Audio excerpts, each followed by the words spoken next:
पहला सवाल है आपकी स्क्रीन पर, देखिए दोस्तों, कुंभलगढ़ दीवार की लंबाई है, कुंभलगढ़ दीवार है उसकी लंबाई कितनी है वो बतानी है। 4 ऑप्शन है आपके सामने है, 36 किलोमीटर है, 29 किलोमीटर है, 42 किलोमीटर है और 38 किलोमीटर है। दोस्तों कुंभलगढ़ दीवार की अपने को पूछी है लंबाई, तो बात करते हैं अपन कुंभलगढ़ दुर्ग की लंबाई के बारे में। कुंभलगढ़ दुर्ग है, इस दुर्ग की जो चारों ओर की जो दीवार है उस दीवार की लंबाई है लगभग 36 किलोमीटर। कितने किलोमीटर? 36 किलोमीटर। और इसे क्या कहा जाता है? भारत की महान दीवार, भारत की महान दीवार कहा जाता है। जिस प्रकार चीन की दीवार है उसी प्रकार राजस्थान भारत में कुंभलगढ़ दुर्ग की दीवार है। कुंभलगढ़ दुर्ग किस जिले में है? राजसमंद जिले में।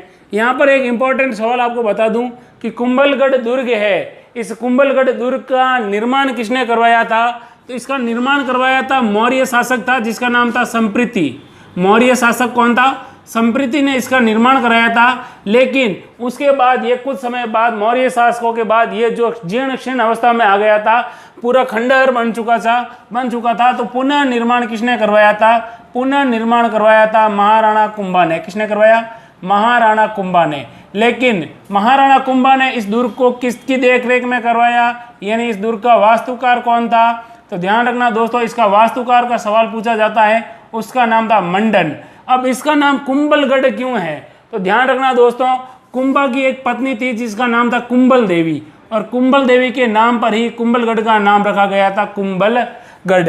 अगला सवाल है कि इस कुंभलगढ़ के अंदर एक लघु दुर्ग है और उस लघु दुर्ग का नाम है कटारगढ़, और इस दुर्ग के अंदर ही जो एक जगह है जिसका नाम है बादल महल। बादल महल है, इस बादल महल के पास में ही जूनी कचहरी, या कह सकते हो जूनी कचहरी, बादल महल या जूनी कचहरी। और यहाँ पर किसका जन्म हुआ था? वीर शिरोमणि महाराणा प्रताप का जन्म इसी बादल महल में हुआ था। सवाल पूछा जाता है कि महाराणा प्रताप का जन्म कहाँ हुआ था? बादल महल, जूनी कचहरी, कहाँ पर? कुंभलगढ़ दुर्ग में। अब कुंभलगढ़ दुर्ग के बारे में अबुल फजल क्या कहता है, सुनिए। अबुल फजल कहता है कि मैंने पूरे हिंदुस्तान में कुंभलगढ़ दुर्ग से ऊंचा कोई दुर्ग नहीं देखा है। जब मैं ऊपर से नीचे से ये से ऊपर की ओर देखता हूं तो मेरे सिर की पगड़ी है वो भी क्या हो जाती है? गिर जाती है। तो आपको सवाल पूछा जाएगा कि इस दुर्ग के बारे में किसने कहा था कि ऊपर नीचे से ऊपर देखने पर सिर की पगड़ी नीचे गिर जाती है? तो अबुल फजल ने कहा था। इसके अलावा एक बार सवाल पूछा गया था कि मेवाड़ के शासकों की संकटकालीन राजधानी, मेवाड़ के शासकों की संकटकालीन राजधानी कौन सी थी? तो मेवाड़ के शासकों की दोस्तों हमेशा ध्यान रखना, जो संकटकालीन राजधानी थी वो कुंभलगढ़ था। और कुंभलगढ़ के अंदर एक कटारगढ़ है, और कटारगढ़ के अंदर एक बार कुंभा बैठे रहते हैं, उसी समय कुंभा का एक पुत्र होता है उदा। क्या नाम होता है? उदा। उदा ने किसकी हत्या कर दी थी? महाराणा कुंभा की हत्या कर दी थी। ध्यान रखना दोस्तों। इसके अलावा ध्यान रखना कि ये जो कुंभलगढ़ दुर्ग है, कौन सा दुर्ग है? ये जो कुंभलगढ़ दुर्ग है ये किस श्रेणी का दुर्ग है? तो ये गिरी श्रेणी का दुर्ग है। यानी किस पर बसा हुआ है ये दुर्ग है? पहाड़ी पर बसा हुआ दुर्ग है, गिरी श्रेणी का दुर्ग है। तो ध्यान रखना कि इस दुर्ग के अंदर कुंभ स्वामी का मंदिर भी बना हुआ है, जिसका निर्माण किसने करवाया था? महाराणा कुंभा ने करवाया था। तो क्या क्या सवाल पूछे गए हैं कुंभलगढ़ दुर्ग के बारे में? अभी जो अपना सवाल पूछा गया था वो तो पूछा गया था कि भाई कुंभलगढ़ दुर्ग है, इसकी जो लंबाई कितनी है? 36 किलोमीटर है। अब इसका निर्माण किसने करवाया था? तो संप्रीति ने करवाया था। मौर्य शासक था संप्रीति, उसने करवाया, लेकिन ध्वस्त हो गया था, तो पुनः निर्माण करवाया था महाराणा कुंभा ने। किसकी देखरेख में? उसका एक वास्तुकार था जिसका नाम था मंडन, तो मंडन की देखरेख में कराया था। फिर ध्यान रखना इसका नाम कुंभलगढ़ किसके नाम पर है? कुंभा की एक रानी थी कुंभल देवी, उसके नाम पर।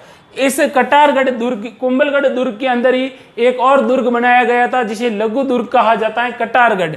और इस कटारगढ़ के अंदर ही ध्यान रखना महाराणा कुंभा की हत्या की थी उसके पुत्र उदा ने। इस कुंभलगढ़ महल के अंदर ही एक जगह है और उस जगह का नाम है, ध्यान रखना दोस्तों, कि बादल महल। क्या नाम है? बादल महल या जूनी कचहरी। और इसके अंदर वीर शिरोमणि महाराणा प्रताप का क्या हुआ था? जन्म हुआ था। इस कुंभलगढ़ दुर्ग को देखता है अबुल फजल और देखते ही कहता है कि जैसे ही मैंने नीचे से ऊपर देखा तो मेरी पगड़ी है वो क्या हो गई थी? नीचे गिर गई थी। किसने कहा था? अबुल फजल ने। अब आगे देखिए, इस दुर्ग को एक जो श्रेणी है वो श्रेणी है गिरी श्रेणी, यानी पहाड़ी पर बसा हुआ है। जिला है राजसमंद और इसी दुर्ग के अंदर महाराणा कुंभा ने कुंभ स्वामी मंदिर का निर्माण करवाया था। ये जो सारे सवाल हैं ये पूर्व परीक्षाओं में पूछे जा चुके हैं और हो सकता है रिपीट भी हो जाए। तो आप ऐसा भी कर सकते हैं कि इन सवालों को आप अपने एक पेज पर लिख भी सकते हैं। पूरा पढ़ने से अच्छा होता है कि शॉर्ट आप नोट्स बना लें। अगला सवाल देखिए, अगला सवाल काफी अच्छा सवाल है। राजस्थान का वेल्लोर कौन सा दुर्ग कहलाता है? राजस्थान का वेल्लोर कौन सा दुर्ग कहलाता है? और उसके बाद आपको 4 ऑप्शन दिए हैं। पहला ऑप्शन है भैंसरोडगढ़, क्या नाम है? भैंसरोडगढ़ है। दूसरा ऑप्शन है भटनेर, तीसरा ऑप्शन है टोडगढ़ और चौथा ऑप्शन है मैगजीन दुर्ग। तो ध्यान रखना दोस्तों, राजस्थान का वेल्लोर कहा जाता है भैंसरोडगढ़ को। किसको कहा जाता है? भैंसरोडगढ़ को कहा जाता है राजस्थान का वेल्लोर। किसका वेल्लोर? राजस्थान का वेल्लोर। वैसे एक वेल्लोर किला है जो तमिलनाडु में है। कहाँ पर है? तमिलनाडु में। उसकी तुलना की जाती है इस दुर्ग से। तो ध्यान रखना कि वेल्लोर तमिलनाडु में, उससे किस दुर्ग की तुलना की गई है? भैंसरोडगढ़ से। इसका निर्माण किसने करवाया था? तो इसका निर्माण करवाया था 2 व्यक्ति थे। एक का नाम था भैंसा शाह और एक का नाम था रोडाचारण। इन दोनों ने इस दुर्ग का क्या करवाया था? निर्माण करवाया था। कई बार यह सवाल पूछा जाता है कि भैंसरोडगढ़ दुर्ग किस श्रेणी का है? जल श्रेणी का दुर्ग है और ये किन नदियों के संगम पर बसा हुआ है? तो ध्यान रखना दोस्तों, चंबल एक नदी है और एक नदी है बामणी। चंबल की सहायक नदी बामणी, यहाँ पर बसा हुआ है भैंसरोडगढ़ दुर्ग। अगला सवाल इंपॉर्टेंट ये है कि इसी भैंसरोडगढ़ दुर्ग के पास राजस्थान का सबसे ऊंचा जलप्रपात बनाती है चंबल और बामणी नदियाँ। क्या बनाती है? जलप्रपात यानी झरना। और उस जलप्रपात की लंबाई लगभग है, ध्यान रखना दोस्तों, 85 मीटर। कितनी है? 85 मीटर है। और ये कहाँ पर है? ये भी भैंसरोडगढ़ चित्तौड़गढ़ के अंदर ही है। कहाँ पर है? भैंसरोडगढ़ चित्तौड़गढ़ के अंदर ही है। तो भैंसरोडगढ़ दुर्ग है, उसको राजस्थान का वेल्लोर कहा जाता है। भैंसा शाह और रोडाचारण ने इसका निर्माण करवाया था। जल श्रेणी का दुर्ग है, चंबल और बामनी नदियों के संगम पर बना हुआ है। और अगर जलप्रपात है यहाँ पर, यानी राजस्थान का सबसे ऊंचा झरना है, वो भी यहीं पर बना हुआ है और उस जलप्रपात का नाम है चूलिया जलप्रपात।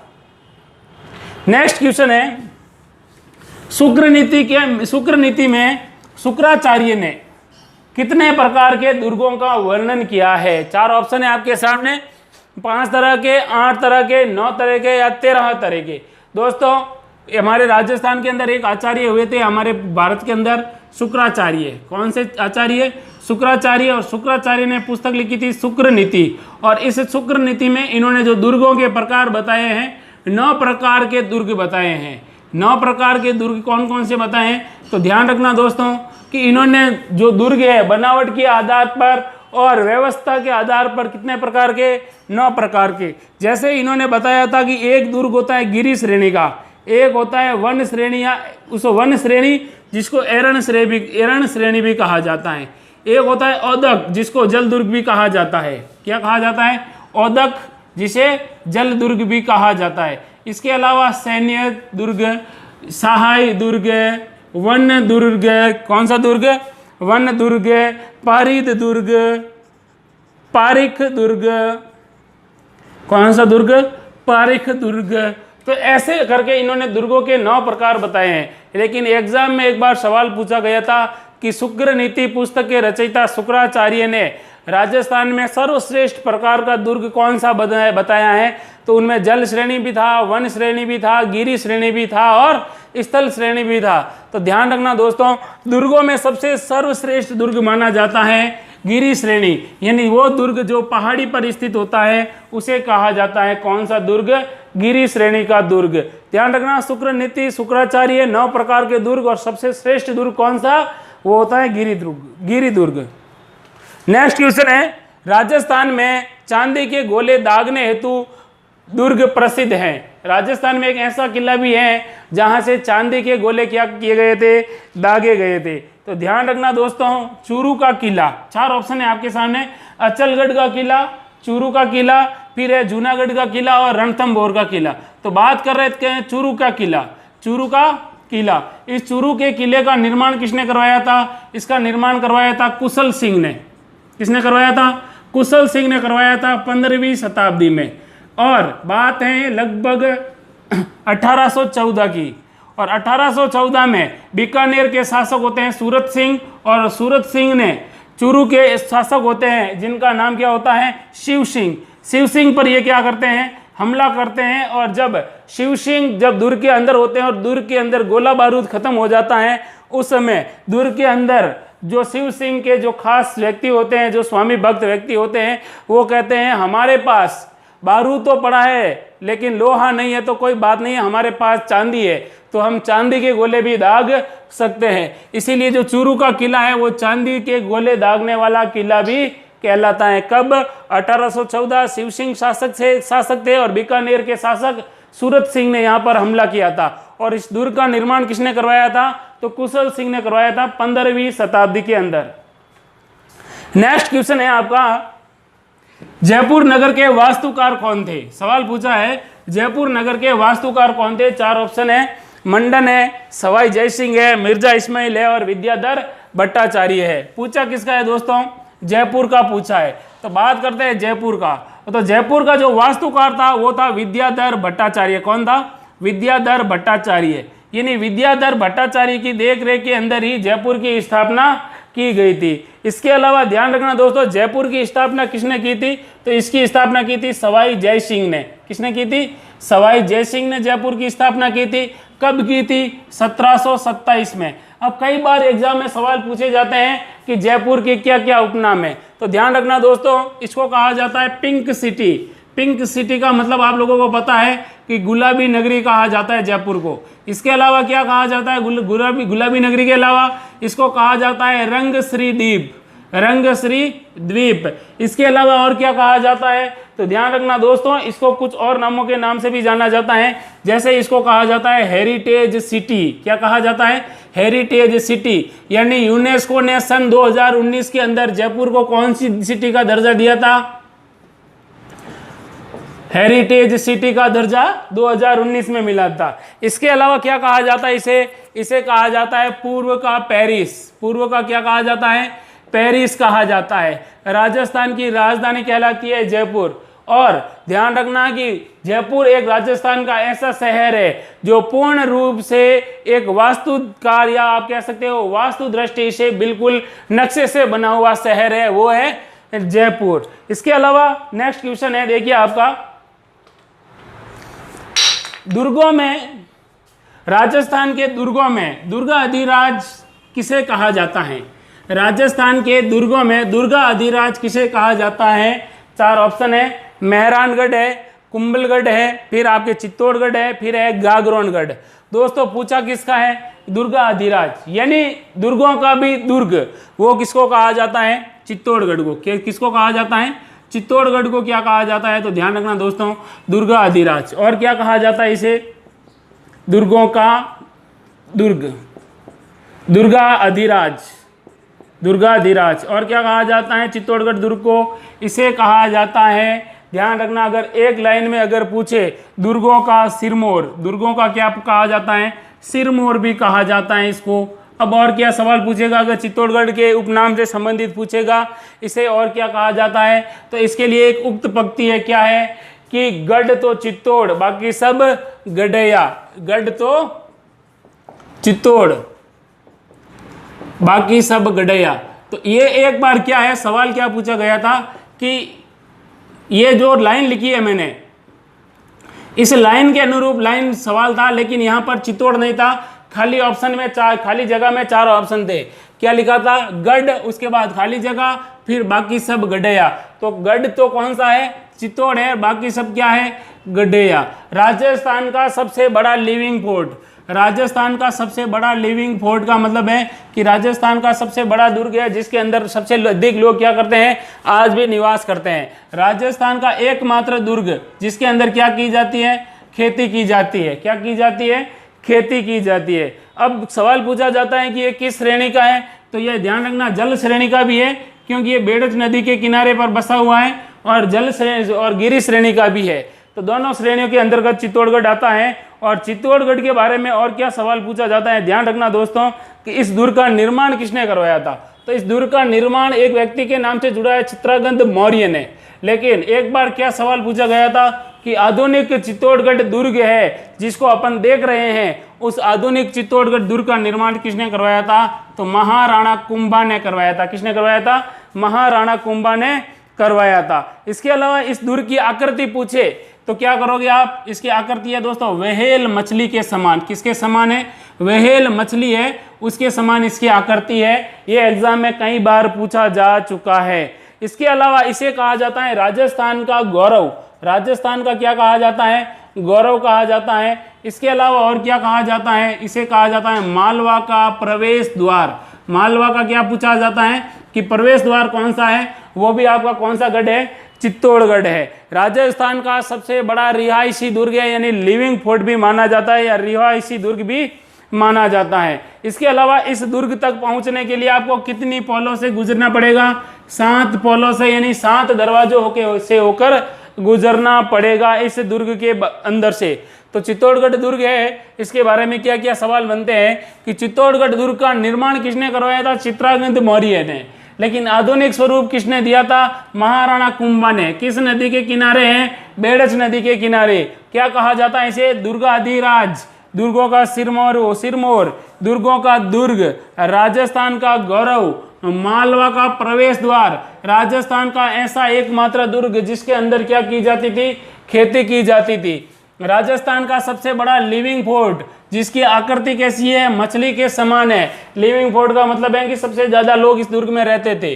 चित्रांगद मौर्य ने करवाया था और इसके लिए एक उक्त पंक्ति है, गढ़ तो चित्तौड़ बाकी सब गढ़ेया। नेक्स्ट क्वेश्चन देखते हैं अब अपनी स्क्रीन पर। निम्नलिखित में से कौन सा सुमेलित नहीं है? क्या लिखा है? निम्नलिखित में से कौन सा सुमेलित नहीं है? 4 ऑप्शन है। एक तरफ किले दे रखा है और एक किले से संबंधित व्यक्ति दे रखे हैं। तो देखिए दोस्तों, पहला ऑप्शन है आपका चित्तौड़गढ़ के सामने चित्रांगद मौर्य, कुंभलगढ़ दुर्ग के सामने कुंभा लिखा है, और जूनागढ़ के सामने राय सिंह लिखा है, और मेहरानगढ़ के सामने राव मालदेव लिखा है। तो देखिए दोस्तों, चित्तौड़गढ़ दुर्ग है, इसका निर्माण करवाया था चित्रांगद मौर्य ने। कुंभलगढ़ दुर्ग है, इसका निर्माण करवाया था महाराणा कुंभा ने। और फिर है जूनागढ़ दुर्ग जो बीकानेर के अंदर है, इसका निर्माण करवाया था बीकानेर के शासक राय सिंह ने। लेकिन मेहरानगढ़ दुर्ग है, इसका निर्माण किसने करवाया था? इसने करवाया था राव जोधा ने। किसने करवाया था? राव जोधा ने। तो इसका डी ऑप्शन है वो गलत है।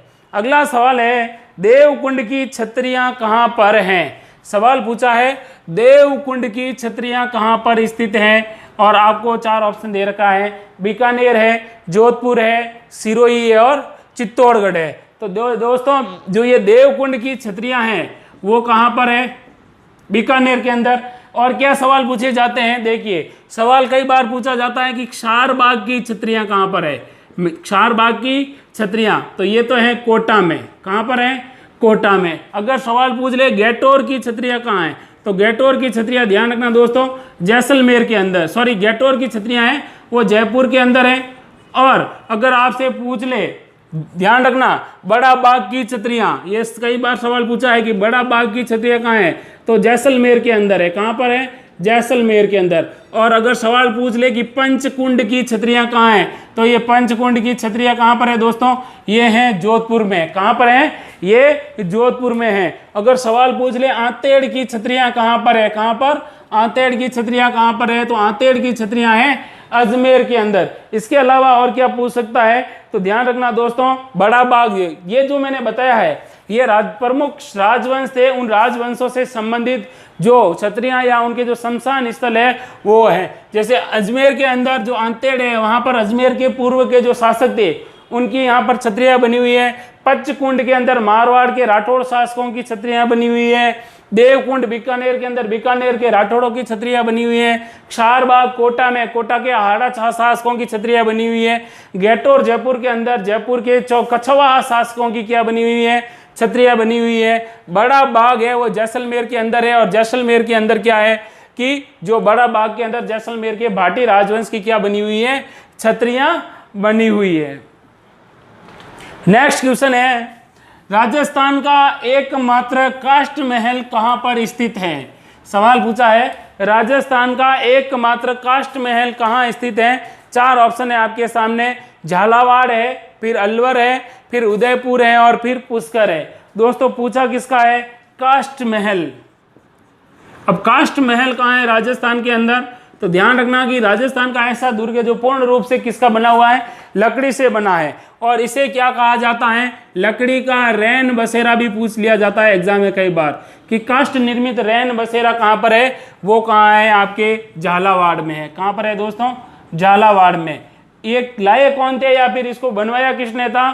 तो महाराजा राजेंद्र सिंह ने। किसने बनाया था? महाराजा राजेंद्र सिंह ने इसका निर्माण करवाया था। और ये किस झील पर बना हुआ? यहाँ ध्यान रखना दोस्तों, ये कहाँ पर बना हुआ है? तो झालावाड़ के अंदर है। और वर्तमान में ये यहाँ पर क्या संचालित है? तो RTDC, Rajasthan tourism development corporation के द्वारा यहाँ पर वर्तमान में एक होटल संचालित है। तो काष्ठ का महल जिसे रैन बसेरा कहा जाता है झालावाड़ में स्थित है। निर्माण राजेंद्र सिंह ने करवाया था और वर्तमान में राजस्थान टूरिज्म डेवलपमेंट कॉरपोरेशन द्वारा यहाँ पर क्या संचालित है? यहाँ पर एक होटल संचालित है जो पर्यटकों के लिए आकर्षण का केंद्र है। नेक्स्ट सवाल है, निम्न में से कौन सा सुमेलित नहीं है? निम्न में से कौन सा सुमेलित नहीं है? 4 ऑप्शन दे रखे हैं आपके सामने। मुबारक महल जयपुर है, जूना महल डूंगरपुर है, मान महल पुष्कर में है और फिर लिखा है जग निवास महल।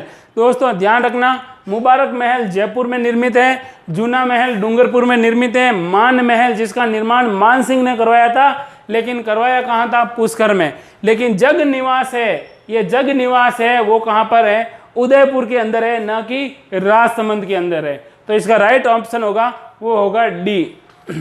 सवाल वह देखिए अगला, वह किला जिसमें एक जैसे 9 महल है। वह किला जिसमें एक जैसे कितने महल हैं? 9 महल है। 4 ऑप्शन है, आमेर, मेहरानगढ़, नाहरगढ़ या जूनागढ़। दोस्तों राजस्थान के अंदर जो नाहरगढ़ दुर्ग है, कौन सा दुर्ग है? नाहरगढ़ दुर्ग है। इसके अंदर एक जैसे 9 महल है और इन 9 महलों का निर्माण किसने करवाया था?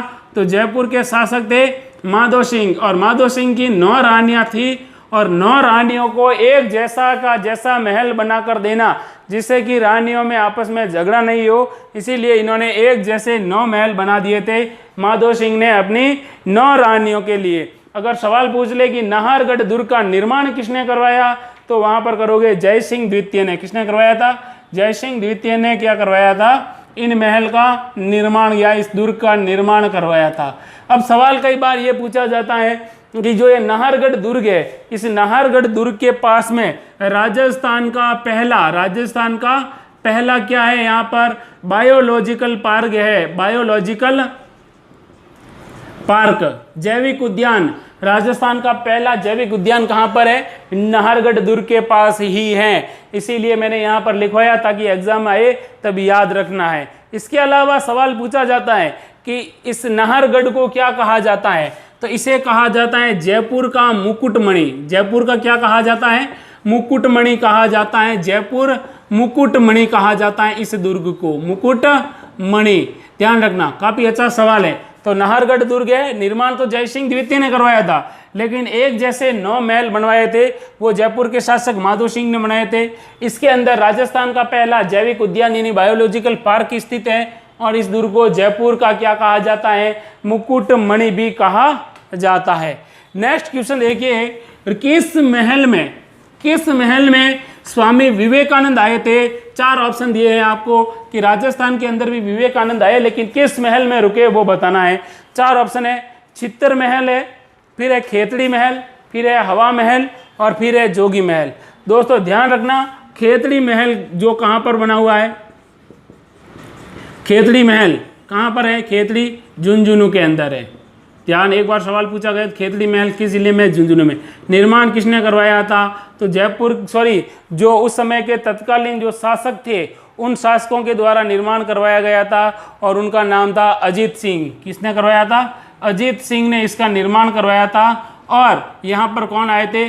स्वामी विवेकानंद आए थे, स्वामी विवेकानंद। और ध्यान रखना, स्वामी विवेकानंद थे, इनके सामने नाम के आगे स्वामी शब्द का प्रयोग सबसे पहले भी खेतड़ी के शासक अजीत सिंह ने किया था। एक बार क्या सवाल पूछा गया था, राजस्थान के किस शासक ने 1893 के विश्व धर्म सम्मेलन जो शिकागो में आयोजित हुआ था वहाँ पर स्वामी विवेकानंद को भेजने के लिए वित्तीय व्यवस्था प्रदान की थी, तो वो थे महाराजा अजीत सिंह। और महाराजा अजीत सिंह के प्रयासों से ही स्वामी विवेकानंद अमेरिका में गए और वहाँ पर पूरे विश्व धर्म सम्मेलन हो रहा था, उसमें भारत का नाम क्या किया था, रोशन किया था। उठो जागो और तब तक मत रुको जब तक कि आपको अपना लक्ष्य ना मिले, ये भी किसने कहा था, स्वामी विवेकानंद ने कहा था। नेक्स्ट क्वेश्चन है, एक थम्बिया महल कहाँ पर है? एक थम्बिया महल कहाँ पर है? 4 ऑप्शन है, सवाई माधोपुर है, अलवर है, करौली है और डूंगरपुर है। बताना है एक थम्बिया महल कहाँ पर है। तो ध्यान रखना दोस्तों, 4 ऑप्शन दिया है और एक थम्बिया महल का कभी भी आपको पूछे एक थम्बिया महल, तो एक थम्बिया महल कहाँ पर है? डूंगरपुर में है। कहाँ पर है? डूंगरपुर में है। ध्यान रखना दोस्तों, एक थम्बिया महल कहाँ पर है? डूंगरपुर में है। कहाँ पर है डूंगरपुर में?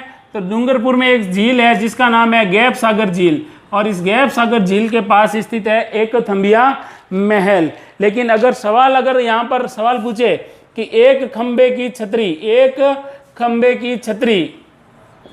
कहाँ पर है, तो एक खंबे की छतरी जोधपुर के अंदर है। और ये कितने मंजिली है? तो ये ध्यान रखना 2 मंजिली है। कितने मंजिली है? 2 मंजिल की है। जोधपुर में भी कहाँ पर है? मंडोर के अंदर। निर्माण किसने करवाया था? तो जोधपुर के महाराजा किसने? कौन से महाराजा? अजीत सिंह ने इसका निर्माण करवाया था। अजीत सिंह ने इसका क्या करवाया था? निर्माण करवाया था। ध्यान रखना दोस्तों। अब देखते हैं नेक्स्ट क्वेश्चन। नेक्स्ट क्वेश्चन है, अबेड़ा महल कहाँ पर स्थित है? अबेड़ा महल कहाँ पर स्थित है? और 4 ऑप्शन दिए हैं अबेड़ा महल से संबंधित। पहला ऑप्शन दे रखा है आपको बारा, फिर उदयपुर, फिर दे रखा है कोटा और फिर है डूंगरपुर। तो ध्यान रखना दोस्तों, राजस्थान के अंदर कौन सा महल? अबेड़ा महल। ये जो अबेड़ा महल है ये कहाँ पर है? ये बसा हुआ है आपके डूंगरपुर में। कहाँ पर बसा हुआ है? डूंगरपुर में है बसा हुआ। और इस अबेड़ा महल का निर्माण किसने करवाया था? तो इस दुर्ग का निर्माण, अबेड़ा महल है कोटा के अंदर, दोस्तों, अबेड़ा महल है कोटा के अंदर। निर्माण किसने करवाया था? तो कोटा के महाराजा कौन थे? महाराजा उम्मेद सिंह ने अबेड़ा महल का निर्माण करवाया था। कोटा के अंदर किस नदी के किनारे बसा हुआ है अबेड़ा महल? चंबल नदी के किनारे बसा हुआ है अबेड़ा महल। तो अबेड़ा महल कोटा के अंदर है। महाराणा उम्मेद सिंह ने इसका निर्माण करवाया था। कौन सी नदी के किनारे? चंबल नदी के किनारे।